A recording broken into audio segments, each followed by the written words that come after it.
Inside Sandcrawler. Here's where some of the challenges kind of start.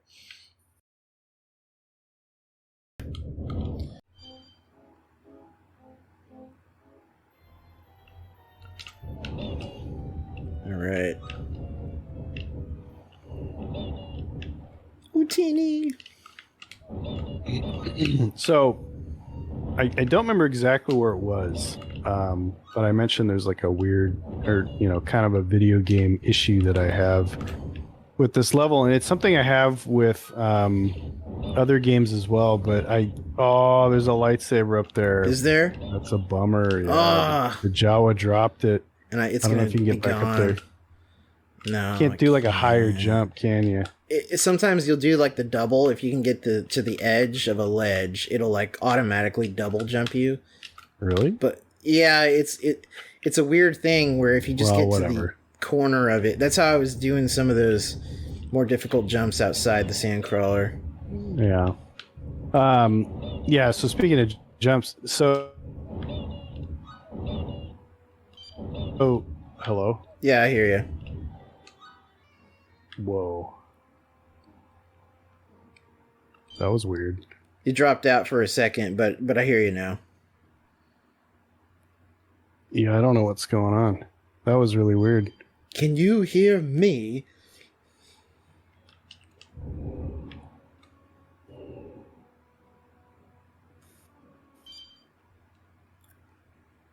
How is it now? Oh, it just occurred to me. If you die, that would probably do it. Yeah, but I'd lose my blaster power up, I think. Oh, that's true. It's not worth it. Yeah. Because I need to keep this for as long as I can, especially against the boss of this level. Yeah, that's true. Oh, you know what? I'm going to take it because if I can have this one sucks, but if I could get the plasma one, or whatever the next one is, yeah, that's really going to kick ass. It's kind of like Fester's Quest. or Ghosts and Goblins. Where you want certain weapons, which aren't necessarily the top weapon. Yes.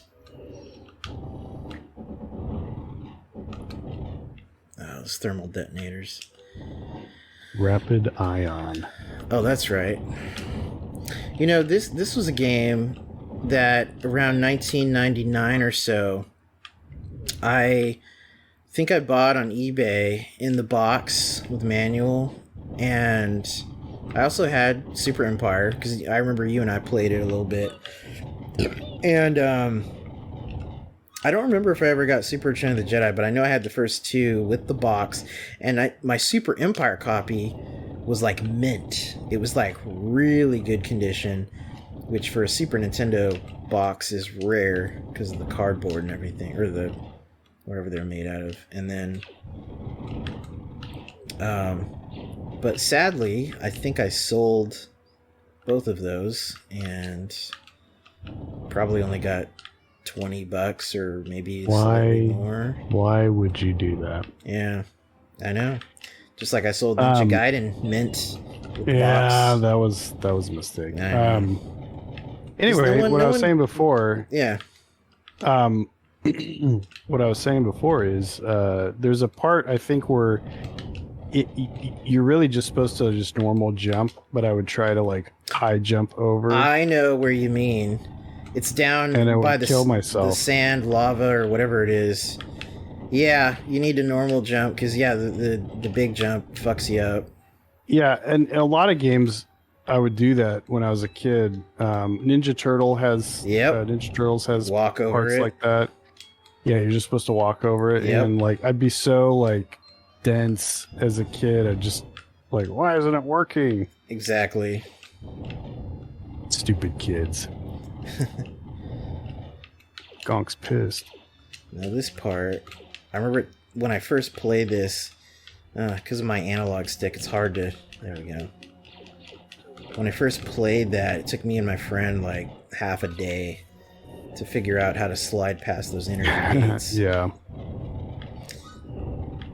So yeah, and if you had the manual, yeah, maybe you'd look at it and know that you could slide. And when we first played this, me and my friend Charles, I briefly talked about this, I think, in our first podcast episode, but I played this at his house Christmas Day 1992. Come on. Let me blow you up. Oh, well. This angle. Because his mom had rented the game and Super Mario Kart. And, come on. And, so it was a super rainy day. He called me up on Christmas Day. Hey, my mom rented these games. I think he had gotten a Super Nintendo for Christmas, and then she rented the games, and Super Star Wars had just been out for probably a month or two. I think it came out in November that year. Uh-huh. And, yeah, I just remember being at his house Christmas Day. It was super rainy outside and playing this, and, that was my first experience with it, and then I rented it probably a week or two after he did, and got a little further. I think it wasn't until my second rental, though, that I beat it. God damn it. My analog stick is not liking slides, because it's like... Come on. Okay, yeah, then I get it and my health goes down. Okay, gotta hold my finger in that spot. Alright. Damn, my health. Oh, fucking balls, dude. Yeah, health is really plentiful in this game, except for certain parts. Yeah. Ooh, what? You didn't get the health there. That's I thought I did. I jumped over it. I thought it gave it to me, but maybe I'm wrong. Okay, I think there's a blaster power up if I do a bigger... No, I think it was another part. This guy, though. It's like Kraid. Come on. Jeez, where is he? Motherfucker, don't kill me. That's his name, Kraid from Metroid. I'm not super familiar with the Metroid games. Oh, it's Ripley and Kraid, I think. Ripley's or Ridley, I mean, is the right, like pterodactyl flying thing, and then Kraid, I think, is the big guy. Although in the first one he was about that size, I think. Oh, you don't trust yourself, huh? Especially, okay, this is the part with normal jumps. Yes, this is where I would die. And I'd be like, what the heck? Oh, see? Fucking... Just because it hit me. It's like, what I was supposed to do is be back a little bit so it goes over my head. I'm not doing that again.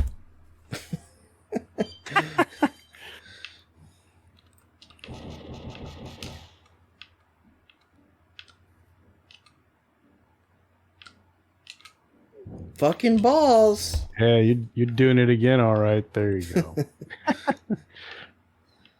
We have no shame. Oh my god. Man, it's a good thing you save stated. Yeah. Yeah, you just got to go for it. Yep.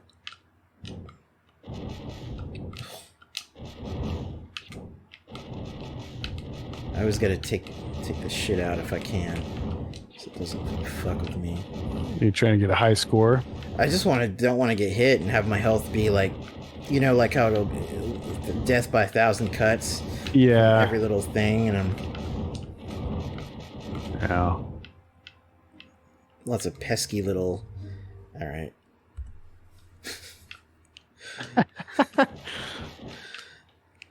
I don't remember... Oh yeah, I'm supposed to be here. Jawenko. The trick is he'll hit you, but you just gotta inch forward a little bit so you don't get pushed super far. I just love that growl. Yeah. I think it's basically Chewie's growls. Yeah, maybe just a different in the game. pitch. Yeah. Fucking, I've died on that second part before. Alright.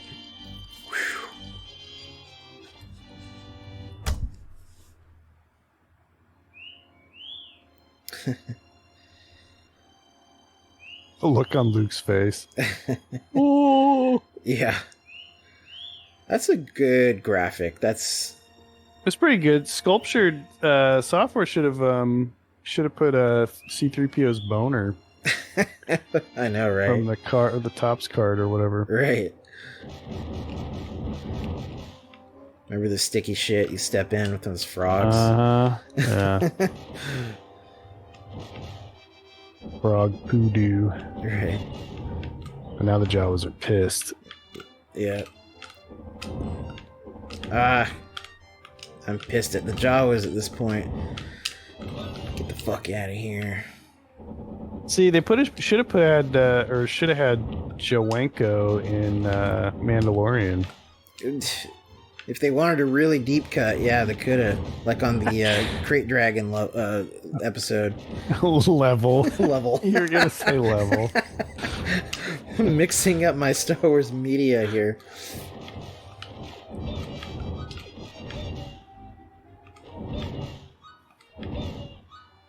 Extra life awarded. Oh yeah, so another thing I was going to mention, we were talking about GamePro magazine earlier.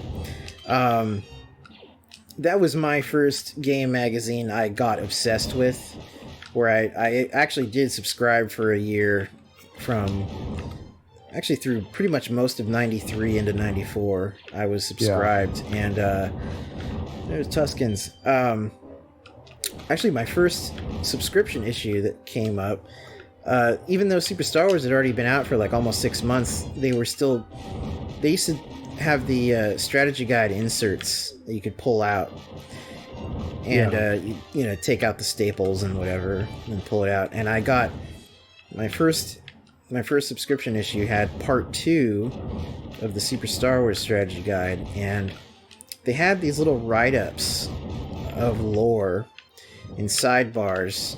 They had one for like Han and I think the Millennium Falcon, X-Wing TIE Fighter. Yeah. And I remember whoever wrote these up was actually familiar with the novels, because it mentioned under Han's that he had worked for Pluvo 2-for-1, which was from Brian Daley's Han Solo Adventures. Mm-hmm. And then it mentioned that he won the Falcon in a Sabacc game. And I think that was the first time I heard of Sabacc, was in that pullout.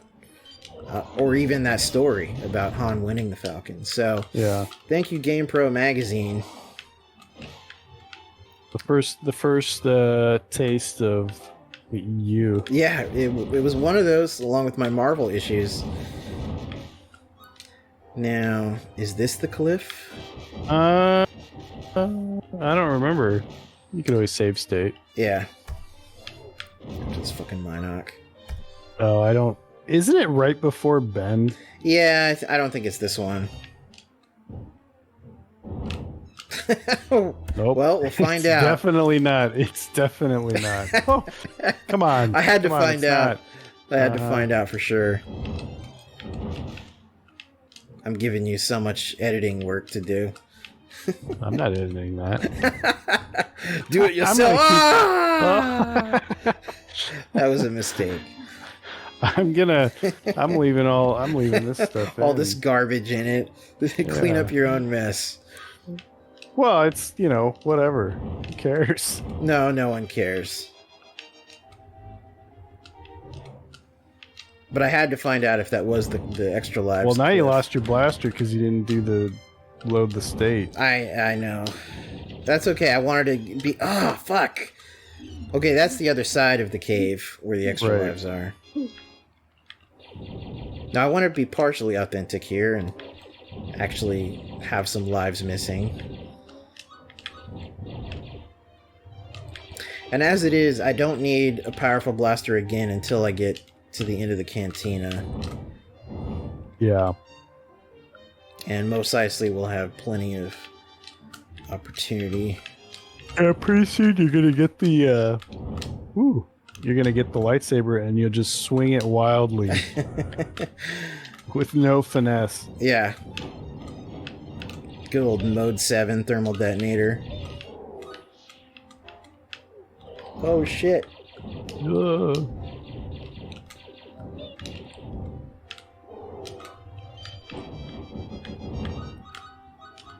Okay, this is a different cave, but there is one up. That blaster. Is there one? I think the cave... Oh, there's one right up there. The cave with the extra life, it has like, what, 2 or 3. There's quite a And bit. that's There's like 6 or 7 actually. Okay, yeah, because I remember you grab them, you like drop down, and then it's like to the left or something. Yep, and then you just grab jump their off a lives, cliff. and then you just you jump off. Rinse and repeat. I'll do it a few times for old time's sake. Yeah. But now it's like I got a blaster power up. Now I'm like, oh, should I? I'm trying to think. It's the giant mutant Womprat is the boss at the end of this level. He's a little bit challenging, not too hard, because all I gotta do is kind of be near the back, but see, now it doesn't want to double jump. There we go. That was a great capture of the Tuscan. Yeah, totally. Sound.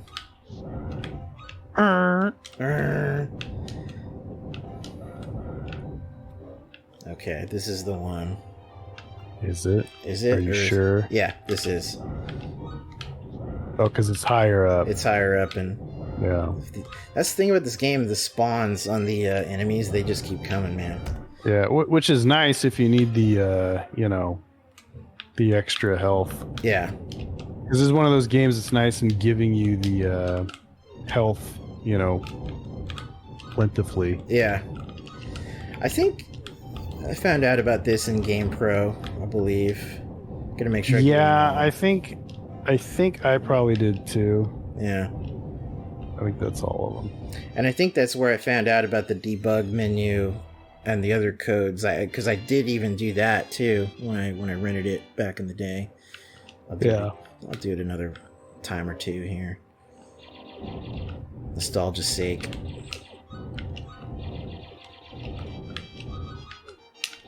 Luke's head, and then if you're Han, it's Han's head, and Chewie's head.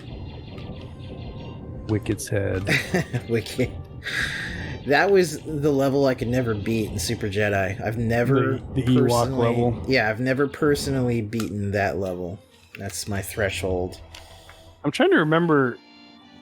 In that one, the final boss obviously is Palpatine, and I is think... it that or where you got to fly out of the Falcon in the superstructure? Oh, it's probably flying out of the Falcon, but that doesn't count. I mean, right. I'm talking about boss legit battle. Hard.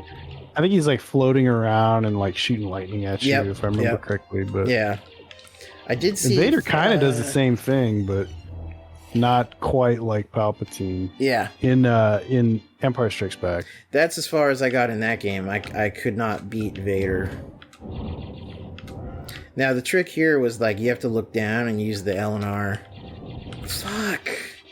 That's the thing. They nudge you. That's the trick, huh? They nudge you slightly, and it's like this is just bringing back so many fucking memories. Why you need 13 lives? Yeah. Usually, that's the thing. When I would do that part there, I would do it till I get like 50 or so. Oh yeah. Max out at 99. When you're a teenager, you got all the time in the world to be sitting there racking up the lives for your completionist run of Super Star Wars. Yep. There's old Ben. Shoot you in the face, old man. It looks like Mark Hamill. Yeah. I think they get residuals on this. I know, right? Alec Guinness getting a Super Star Wars check in 1992.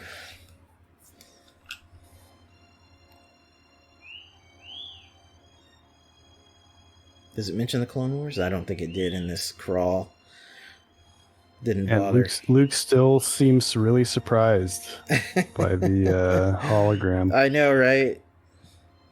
And what's up with R2? He's like white. Color. Yeah. Yeah. Here is your lightsaber. Ben looks like he's taking a shit. Squatting down. He's remembering old times when he stowed away on Padme's ship. When he stowed away to Mustafar. Sat in the refresher for the whole trip. Remember I said that during Revenge of the Sith? I was like, look, he's going to sit in the refresher. Because it looks like he sits on a toilet, like in that probably is. That little room, and then he shuts the door. He probably is sitting in the John.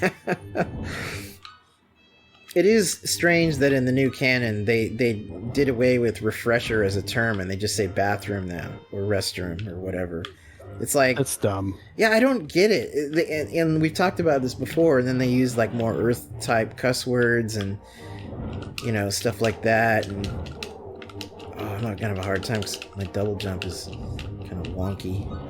Well, it's not even very good in this game with the lightsaber compared to the other two games. Yeah, but it's important that I do it for the banthas, some kind of jump strike, because okay, there we go. There you go. Yeah, because you hit them a lot when you do it. Yeah, and if you're crouched and they ram you, it's like it does a lot of damage. I had some trouble on this part when on my first playthrough as a kid, but I didn't know about hitting the top of their head, and then there we go, kick that one's ass. Dude, can you imagine banthas just exploding like they're full of fucking gas or something? Like, yeah, are they made of fuel?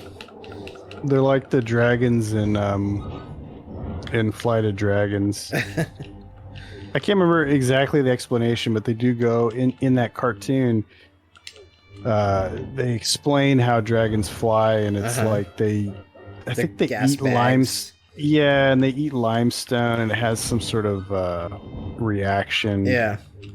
Well, there is that thing on Bespin with the Beldens, which are those floating creatures that are in some of the lore.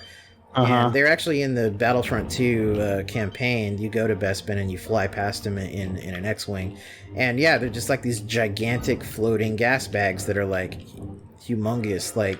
And yeah, they eat the Tabana in the atmosphere, and then that's how they float or whatever. Yeah.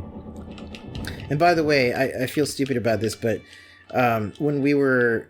Remember on the last podcast we're saying, they never say Bespin in the movie. They do. When Han says, Bespin, I think it's kind of far, but we can make it. Oh. So, but yeah. he kind of mumbles it, though, so as a kid, I didn't know what the fuck he said, Right, yeah. No, I get it. Yeah. I couldn't remember if he says Bespin. I couldn't remember if he said Bespin or if he just... But that's it. That's the one. NOAT system. Yeah. He says, how does it go? He says a NOAT system, or Leia says NOAT system. There's not much there, or something. And then, this is interesting. Lando system. Bespin, I think it's pretty far, but I think we can make it. And I guess Han used this backup hyperdrive, which takes forever, which is why they didn't automatically use it. So there's some contention as to how long The Empire Strikes Back takes. Right. Luke's training, and then Han and his backup hyperdrive. Okay, let's see. I want to turn off my lightsaber here because apparently I was reading some recent tips that the blaster's a little better here. Because he does a knockback. Yeah, and I can... Yeah, I think there was... I think part of that contention recently I've seen is sequel trilogy people will use that as like the time frame of Empire Strikes Back to kind of explain away Rey's lack of training as far as like, well, Luke didn't get a lot of training. But yeah. I think that was he using backup hyperdrive or was he going sublight? I don't remember. I think it was a mixture of both. According to West End Games and their Galaxy Guide 3, The Empire Strikes Back, he did use his backup hyperdrive. But so the Falcon's normal one is 0.5 or like half the time a normal charted route would take. But a backup is like times 20. So it'd be 20 times the length. So like... Yeah, I think it was a mix of sublight and the backup, and then... So my guess is that it wasn't a long time. My guess is that it was probably a week at most, because, like, their resources were pretty limited in the Falcon. I mean, most cargo ships have a month of consumables. Mm-hmm. All right. Did a little save there just in case we need it. Giant womp rat.